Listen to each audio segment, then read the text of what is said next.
Well, good morning, folks. Glad to be with you. Thank you for allowing me into your homes this morning. I have a report that is all about an organization or an entity over in Scotland Neck in Halifax County nearby. It's called Sylvan Heights, and it's a bird sanctuary. And this facility houses birds from all over the world. And it is all about conservation and stewardship of our wildlife, and they do a wonderful job.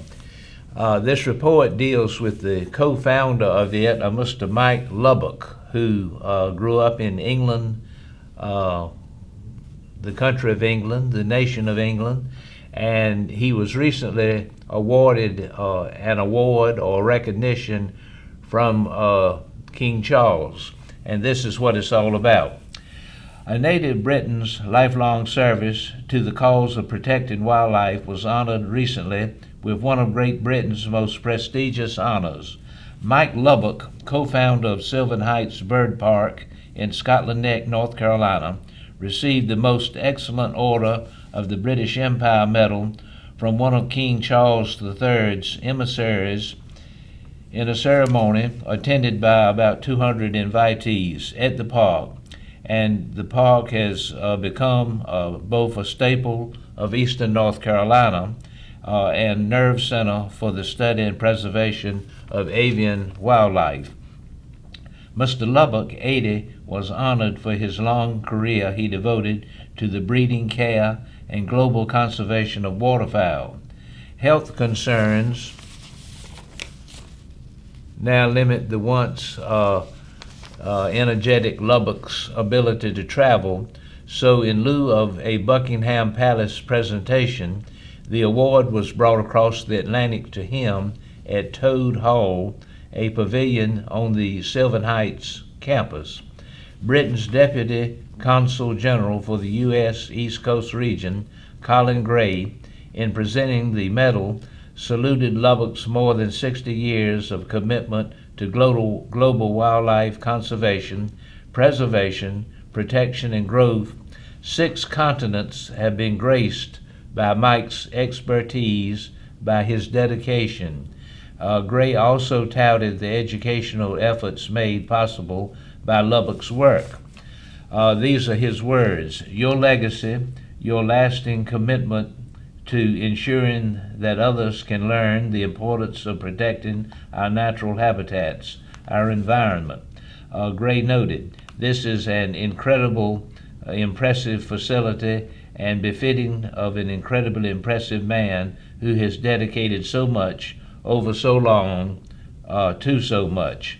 Amid a series of thank yous to those who've helped him over the years, Lubbock credited his wife, Allie, Sylvan Heights co-founder, for much of his success. "She stuck with me through hard, scary, and good times. I may be the bird brain, but she has held everything together," he said. Scotland Neck Mayor Eddie Braxton praised Sylvan Heights' impact on the small Halifax County town. "What Sylvan Heights has brought to Scotland Neck is we were already an outdoor paradise, but now we have an outdoor paradise that brings in 70,000 people, that is, a year, to Scotland Neck." Imagine that, 70,000 people walk through the premises of Sylvan Heights Bird Park in a year. Mayor Braxton spoke of the bird park with pride at the recent ceremony. He said, "I can go to Rocky Mount and find somebody that hasn't heard about Sylvan Heights," Braxton said. "And I say, listen, you've got to come." National Geographic photographer Joel Sartori thanked Lubbock for opening up Sylvan Heights for the Photo Arc, an 18-year project led by Sartori to capture photos of every species living in zoos and sanctuaries across the world, with an eye toward inspiring efforts to save the wildlife. The goal is to show everything in human care around the world, all the species, to show that biodiversity looks like at this point in time before society decides to throw half of it away to extinction eventually, Sartori said. I can honestly say in 800 or so facilities around the world, I've never seen happier animals anywhere, he added. Family friend Beltran de Celabar, a conservationist and founder of a nature preserve in Spain, credited Lubbock with helping bring back the white-faced duck, which had declined to near extinction in Spain, with only 30 or so individual decades to go, but with now numbers in the thousands in the world. And he said to Mr. Lubbock, he said, "You're the one to blame," he joked. After the ceremony, Lubbock said the honor was very neat. I'm impressed at how many people came to honor me from all over the world. I didn't know I impressed that many people. Lubbock said his mother instilled in him a love of nature and learning at an early age. At 17, his father got him an internship at the Wildfowl and Wetlands Trust in Slimbridge, England, where he later became curator and director of bird studies. Still, his career in science and wildlife preservation could have gone in another direction. In the early 1960s, he was a dancer on a British television show, a disc go-go, which he described as being similar to American Bandstand in this country. I was making the equivalent back in the 60s of $250 a day, Lubbock said. I was making more money in a day than I did in a whole week at the refuge in Slimbridge. His love of nature won out, however. I remembered my father's opinion. He told me if you have a passion and you follow that passion, you won't get rich, but you'll be an expert in your field. His father died shortly after giving that advice, but Lubbock persevered in his passion. He first lived in the United States from 1969 through 1973, raising and managing waterfowl in Oyster Bay, New York on Long Island. A tropical illness contracted during an African expedition forced him to return to Great Britain for treatment, and he stayed for 9 years, eventually overseeing the Queen's bird collection at Buckingham Palace. He returned to the United States in 1982, living and working in Alabama and later in western North Carolina town of Silva, where Sylvan Heights Waterfowl Center was founded. After his partner in the operation died, the Lubbock friends Toad Herring, and Hannah, Toad's wife, made land available behind their Scotland Neck home, and he relocated his work to Halifax County. Opened in Scotland Neck in 2006 as Sylvan Heights Waterfowl Park, the park is home to more than 2,000 birds from 6 continents. It conducts education and conservation programs for some of the world's rarest birds.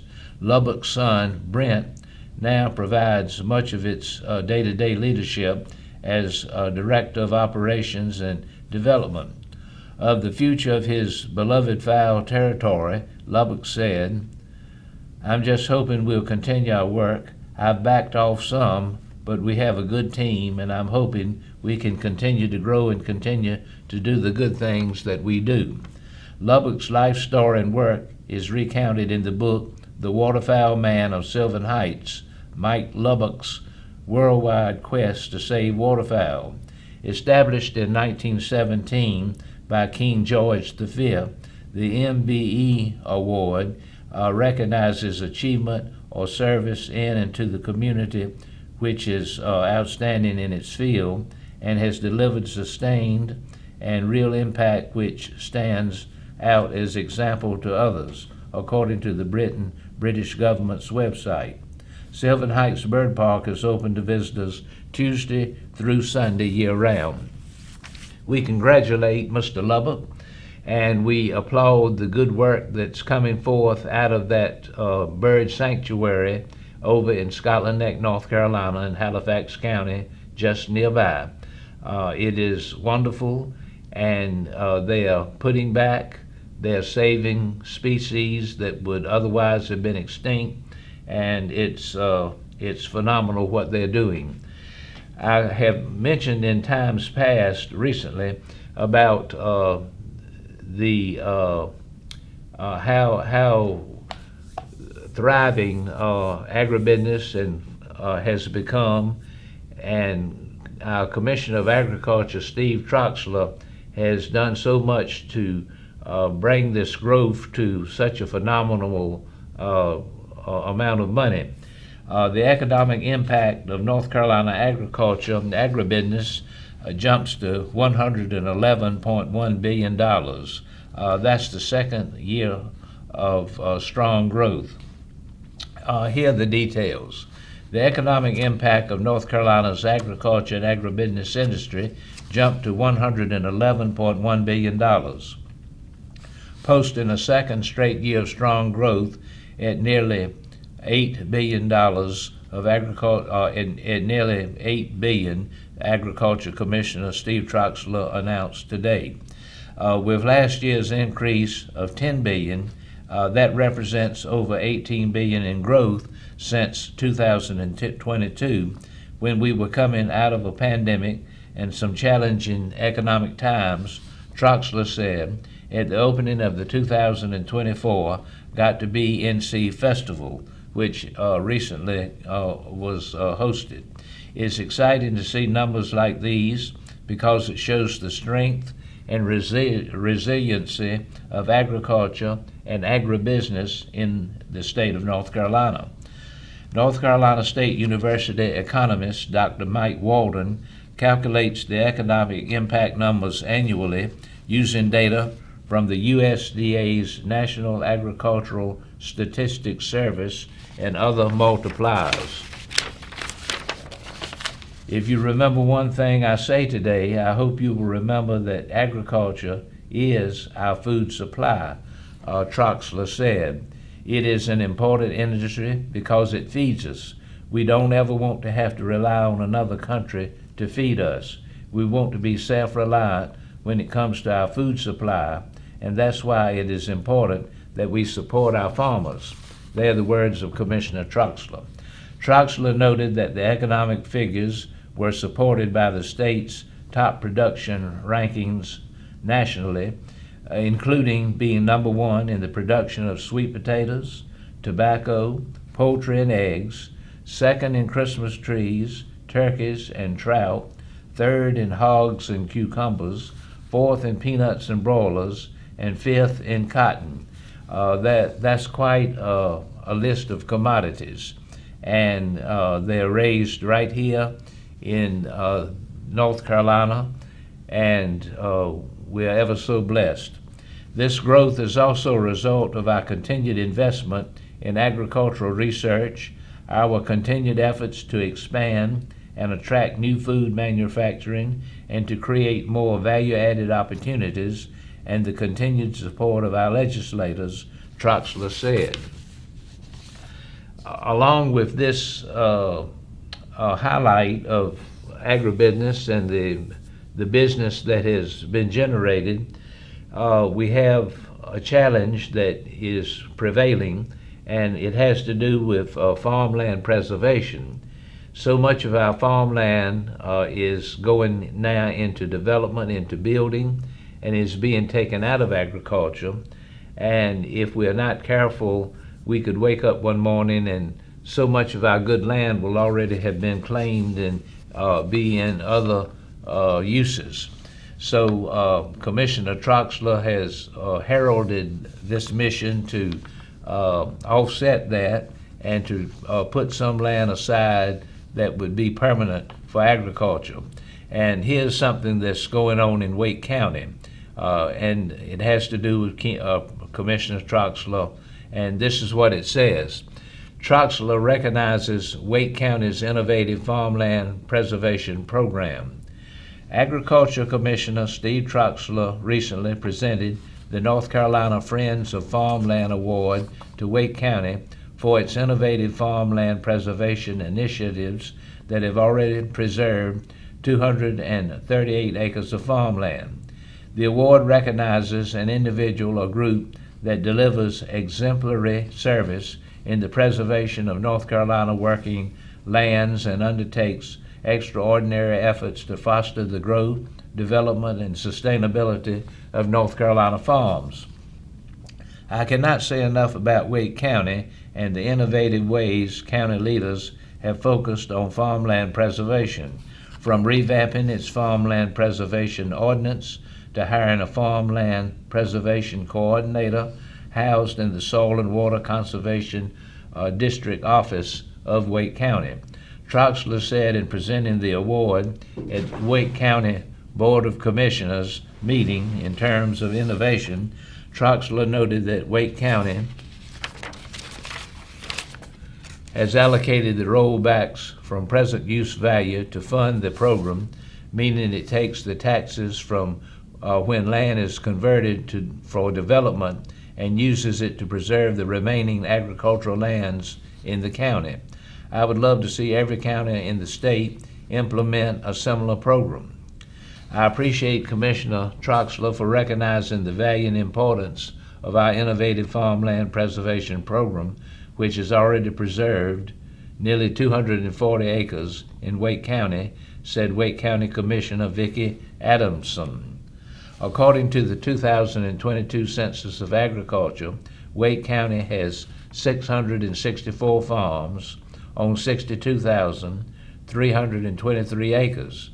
These farms run the gamut from sales of less than $2,500 to sales of $100,000 and up. Of those, 432 Wake County farms are considered small farms with sales of under $10,000. Farmland matters to every one of us because of the foundation of our food production. I know there are a lot of grocery stores in Wake County, but we can't forget that our farms are the source of our food, Troxler said.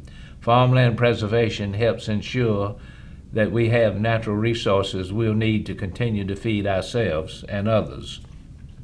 And I applaud that ever so much.